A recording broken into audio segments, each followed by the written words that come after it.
ചരിത്രമുറങ്ങുന്ന മട്ടാഞ്ചേരിയിലെ ജൂതത്തെരുവിലെ കാഴ്ചകളിലേക്ക് എല്ലാവർക്കും സ്വാഗതം. പരദേശി സിനഗോഗ് മുതൽ മട്ടാഞ്ചേരി പാലസ് വരെ നീണ്ടു കിടക്കുന്ന ആ ഒരു തെരുവാണ് ജൂതത്തെരുവ് എന്നറിയപ്പെടുന്നത്. ലോകത്തിൽ ഏറ്റവും കൂടുതൽ പഴക്കം ചെന്ന മതങ്ങളിൽ ഒന്നാണ് ജൂതമതം അല്ലെങ്കിൽ യഹൂദമതം. ഏകദൈവ വിശ്വാസികളാണിവർ. ഒരു ഹെറിറ്റേജ് ടൂറിസം സ്പോട്ടാണ് ഈ ജൂതത്തെരുവ്. വളരെ മനോഹരമായ നല്ല വൃത്തിയോടുകൂടിയാണ് ഈ ഒരു ജൂതത്തെരുവ് നമുക്ക് കാണാൻ സാധിക്കുന്നത്. ഇവിടെ അധികവും ഹാൻഡ് ക്രാഫ്റ്റ്സ് പിന്നെ ആൻറ്റിക് ഷോപ്സ് ഒക്കെയാണ് കൂടുതലായിട്ടുള്ളത്. മെയിനായിട്ടും വിദേശികളെ ആകർഷിക്കാൻ വേണ്ടിയിട്ടാണ് ഇങ്ങനത്തെ കടകളൊക്കെ. സാധനങ്ങൾക്കൊക്കെ തന്നെ നല്ല റേറ്റ് ആണ്. നമ്മൾ സാധനങ്ങളൊക്കെ എന്തെങ്കിലും വാങ്ങാമെന്ന് വിചാരിച്ച് നോക്കിയിട്ടുണ്ടെങ്കിൽ വില കേട്ടാൽ നമ്മൾ ഞെട്ടിപ്പോവും. അത്രയും റേറ്റ് ആണ്. മെയിനായിട്ട് വിദേശികളെ ഉദ്ദേശിച്ച് കച്ചവടം നടത്തുന്നത് കൊണ്ടായിരിക്കും ഇത്രയും റേറ്റ് എന്നാണ് എനിക്ക് തോന്നുന്നത്. എന്തായാലും ഒരുപാട് ആൻറ്റിക് കളക്ഷൻസ് നമുക്കിവിടെ കാണാൻ സാധിക്കും. ആൻറ്റിക്സ് മാത്രമല്ല, ഈവൻ ഡ്രസ്സാണെങ്കിലും ഒരുപാട് വെറൈറ്റി കളക്ഷൻസ് നമുക്കിവിടെ കാണാൻ സാധിക്കും. ഇത്രയും വൃത്തിയും ഭംഗിയുള്ള വേറൊരു തെരുവ് കൊച്ചിയിൽ വേറെ എവിടെയും ഇല്ല എന്നാണ് എനിക്ക് തോന്നുന്നത്.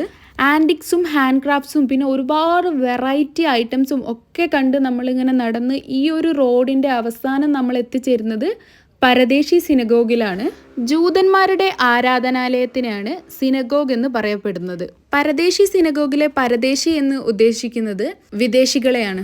1568 പരദേശി സിനഗോഗ് കൊച്ചിയിൽ സ്ഥാപിച്ചത്. കൊച്ചി രാജാവായിരുന്നു ഇതിനു വേണ്ടിയുള്ള സ്ഥലവും സഹായവും ഒക്കെ ചെയ്തിട്ടുണ്ടായിരുന്നത്. പോർച്ചുഗീസ് ഭരണകാലത്ത് ഇത് തകർക്കപ്പെട്ടിരുന്നു. പിന്നീട് ഡച്ചുകാരുടെ സമയത്ത് ഇത് പുനർനിർമ്മിച്ചു. അപ്പൊ നമ്മളിപ്പോ പോയിക്കൊണ്ടിരിക്കുന്നത് പരദേശി സിനഗോഗിലേക്കാണ്.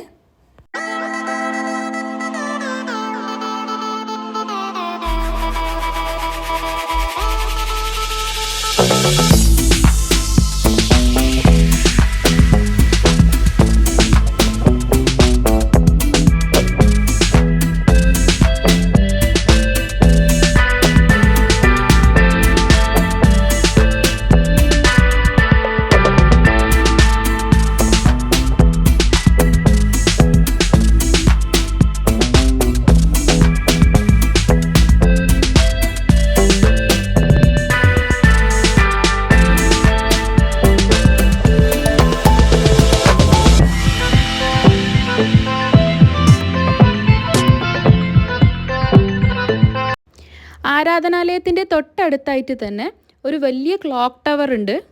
1760 ഇത് നിർമ്മിച്ചിട്ടുള്ളത്. ഇസക്കിയൽ റഹാബി എന്ന് പറയുന്ന ഒരു ബിസിനസ്മാൻ ആണ് ഈ ഒരു ടവർ നിർമ്മിച്ചത്. 1930 വരെ സമയം നിലനിർത്താൻ വേണ്ടി ഓരോ മണിക്കൂറിലും ഈ ക്ലോക്ക് അടിക്കാറുണ്ടായിരുന്നു. 45 അടി നീളത്തിലാണ് ഈ ഒരു ടവർ നിർമ്മിച്ചിട്ടുള്ളത്. അന്നത്തെ കാലത്തെ മഹാരാജാവിനും ജനങ്ങൾക്കും ജൂതന്മാർക്കും കച്ചവടക്കാർക്കുമൊക്കെ ഈ ഒരു ക്ലോക്ക് ഉപകാരപ്പെട്ടിരുന്നു.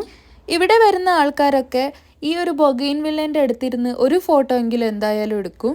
അത്രയും മനോഹരമായിട്ടുള്ള ഒരു ഫോട്ടോഗ്രാഫിക് സ്പോട്ടാണ്. ഞങ്ങളും ഒരുപാട് ഫോട്ടോസ് എടുത്തു.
വീഡിയോ ഇഷ്ടമായിട്ടുണ്ടെങ്കിൽ എല്ലാവരും ഒന്ന് ലൈക്ക് ചെയ്യുക, കമൻറ്റ് ചെയ്യുക, ഷെയർ ചെയ്യുക. അപ്പോൾ പുതിയൊരു വീഡിയോ ആയിട്ട് കാണുന്നത് വരെ ബൈ ഫ്രം ലുബ്ന ഷാനിബ്.